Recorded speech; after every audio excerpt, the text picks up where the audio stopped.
আসসালামু আলাইকুম আরহামতুল্লাহ।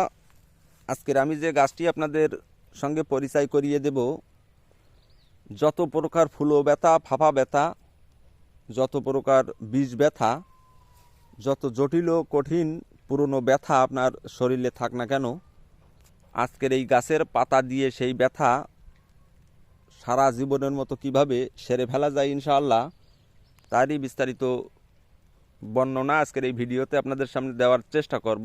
তাই অবশ্যই ভিডিওটি প্রথম থেকে শেষ অবধি দেখবেন যাদের শরীরে ব্যথা আছে। আসলে ব্যথা নেই এমন কোনো মানুষ নেই, কারোর মনের ব্যথা, কারোর শরীরের ব্যথা, কারোর হাতে ব্যথা, কারোর পায়ে ব্যথা। তো যাদের মনের ব্যথা আছে সেই সমস্ত ভাই বোন বন্ধুদের আজকের এই ভিডিও দেখে কোনো লাভ হবে না। যাদের শরীরের ব্যথা আছে তারাই আজকের এই ভিডিওটি দেখুন। তো আমি সেই গাছের পাতাটি আপনাদের দেখিয়ে দিচ্ছি এবং এটা কিভাবে ব্যবহার করবেন সেটা আমি আপনাদের বলে দেই। লক্ষ্য করেন, এই যে গাছটি আপনারা দেখতে পাচ্ছেন, এটা হচ্ছে আকন্দ গাছ। আকন্দ গাছ চেনে না এমন কোনো লোক কিন্তু খুঁজে পাওয়া যাবে না। আপনাদের বাড়ির আশেপাশে দেখবেন এরকম আকন্দ গাছ আছে। আসলে এই গাছটা অনেক বুড়ো, এই জন্য এর পাতাগুলো ছোট ছোট হয়ে গেছে, অনেক বড় পাতা হয় এর।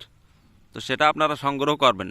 এরকম একটা আকন্দ গাছ সংগ্রহ করার পরে তার থেকে আপনি বড় বড় দেখে কিছু পাতা সংগ্রহ করবেন। সংগ্রহ করার পরে আপনি এই পাতার, ধরেন আমি যদি একটা পাতা এখান থেকে, যদিও আমার প্রয়োজন না, তবে আমি একটু ছিঁড়ে নিচ্ছি আপনাদের দেখানোর স্বার্থে। মনে করেন এই একটি পাতা আমি সংগ্রহ করলাম। সংগ্রহ করার পরে এই পাতার পিছনের সাইডে আপনি সরিষার তেল লাগাবেন, খাঁটি সরিষার তেল আর খাঁটি মধু। কথাটা সবসময় মনে রাখার চেষ্টা করবেন এবং খুব ভক্তি ভরে আপনারা এই বিষয়টা দেখে সুন্দর করে বুঝে নেবেন। সরিষার তেল আর খাঁটি মধু আপনি এই পাতার পিছনের সাইডে সুন্দর করে লাগিয়ে নেবেন। নেওয়ার পরে আপনি একটি মোমবাতি জ্বালাবেন। জ্বালানোর পরে এই পাতাটি যে কোনোভাবে ওই ধরে ওই মোমবাতির উপরে ওই সরিষার তেল এবং মধু মাখানো পিঠে আপনি সুন্দর করে এভাবে আগুন দিয়ে তাপ দেবেন। তাপ দেওয়ার পরে যখন পাতাটা একটু গরম হবে, এই গরম পাতা আপনি যে স্থানে আপনার ব্যথা অথবা ফুলা, বিষ ব্যথা, কামড় মারে, চিলিক মারে যেখানে, সেই স্থানটায় আপনি সুন্দর করে এরকমভাবে টেনে নিয়ে মালিশ করবেন।